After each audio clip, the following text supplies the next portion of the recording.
What's happening, fam? L.A.R movement still moving. Book is entitled Lessons from a Non-Custodial Father at Amazon, Kindle, Create Space. Link will be in the description box below. As usual, this one is about sanctuary cities. I was in the gym earlier this week, and the news was on, and they were talking about sanctuary cities. And sanctuary city conversation cracks me up because it's an immigration issue, it's a jobs issue, it's a crime issue, it's an economic issue, education issue, and a hypocritical issue. Now, first and foremost, it's really a ban on Mexicans and Muslims at this particular point, right? So here's the problem with that. When it came to the Mexican thing, right? These people are illegal. I don't believe anybody who comes to this country illegally should be put ahead of the people who came here legally and went through the immigration process. If they've been waiting 5, 10, 15, 20 years to be a citizen, and somebody just comes here illegally and just says, I'm here. Everybody just want to live on the wet foot, dry foot rule. I'm not a fan of that. I don't appreciate that. That's wrong. That's just flat out wrong, Now, but at the same time, it's kind of odd because, you see, these businesses who employ these illegal immigrants so they can pay them under the table, so they don't have to really pay out that much for their own benefit.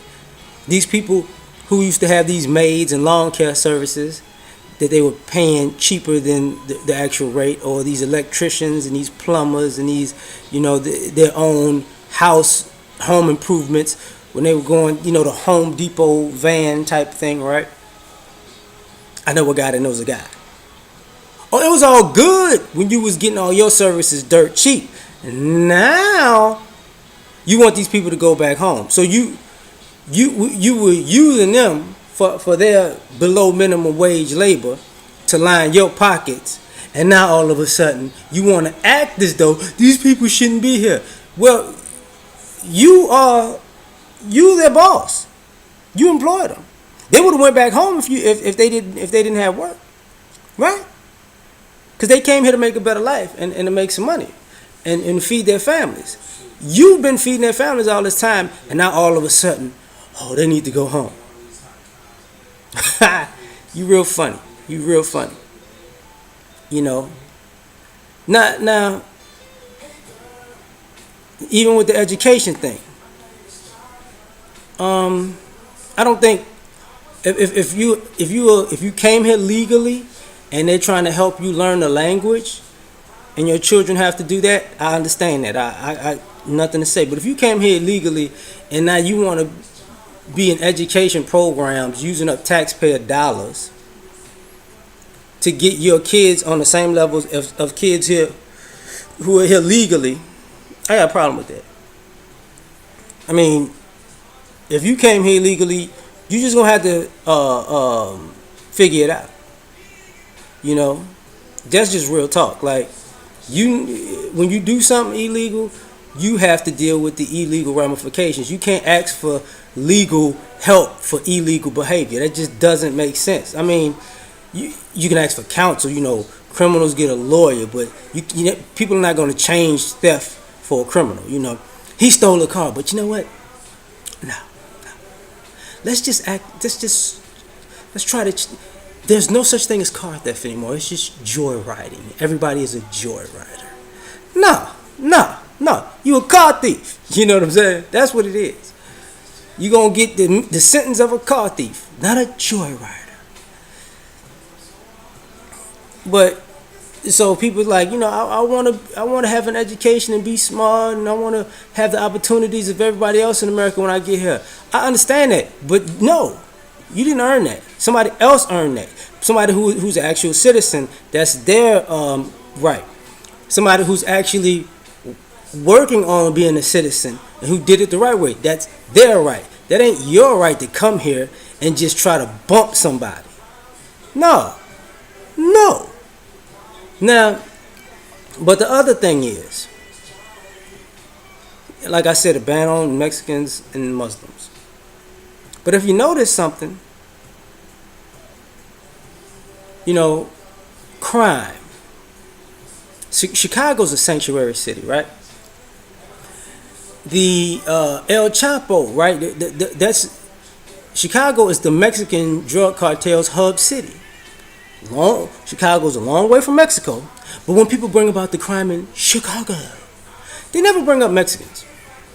They never bring up Mexican drugs, drug lords, their drug hub. You know what I'm saying? They just never. It's Chicago, and what they mean by Chicago, them black people. When they bring up Muslims, ISIS, and terror in it, but they never bring up the Muslim drug dealers, gun runners, alcohol pushers. You know what I'm saying? Pimps, prostitutes. They never bring up none of that. None of that. They're murderers. None of that. But you know what? Because and I saw it, and why I bring this up is when I was watching the news. Then they were talking about how illegals committed so many crimes. I'm like, when did y'all start counting illegals committing crimes? Because let you guys tell it, it's only black people committing crimes, and white people have mental issues, so those crimes don't count. And now, even though Trump did it, that Mexicans were rapists and drug dealers. Everybody has rapists and drug dealers. But when you want to shift the blame from one person to another, you ignore yours and put it on another one. But people don't want to talk about Hispanic rapists and drug dealers. They just don't.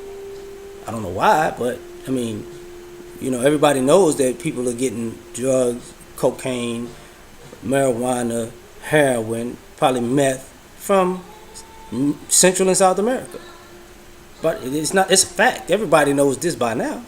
But for them not to have a criminal element is ridiculous. But at the same time, this country likes getting high as a kite. So I guess one hand is washing the other, so you don't want to say this. Whatever. So, that's another problem with crime, because that crime ain't counted, or it's pushed off on other groups of people. The other economic thing about this,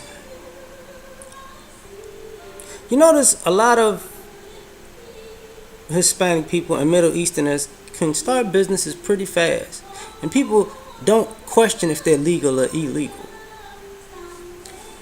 And people, well, how come they can start so many businesses? That's a good question. I mean, they're bringing money from their home countries, which they say they're running from? Because the odd thing is, Africans come to America with money, but you don't see a gang of African businesses.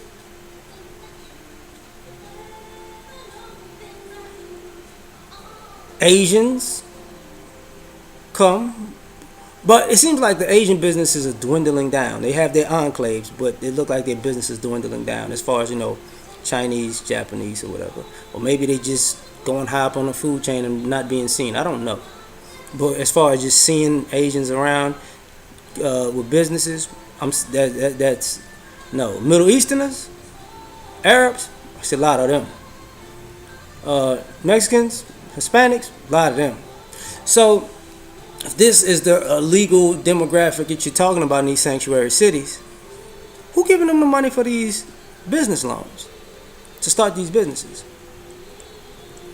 Anybody want to? The same people that say they don't want them around, right? Because last I checked, all these gas stations, Exxon, Shell, Chevron, Valero, BP, Raceway, Racetrack. I mean, people could come here, barely speak the language. You could tell they fresh here, but they got a business. with that company. Interesting. You know, they got all these taco stands. I don't know. Carnicera, whatever. I don't know. It's grocery stores and stuff like that. You know, a lot of businesses. You know, with Hispanic, Mexicans, Hispanic people, and it's like, you know, and I find it funny because they don't. A lot of people don't frequent these businesses sometimes, or people frequent the businesses and they talk crazy to the people. You know, I just see this from time to time. It's just when I go places because when I know I'm not wanted somewhere, I leave. I don't even. You're not getting my money. Period.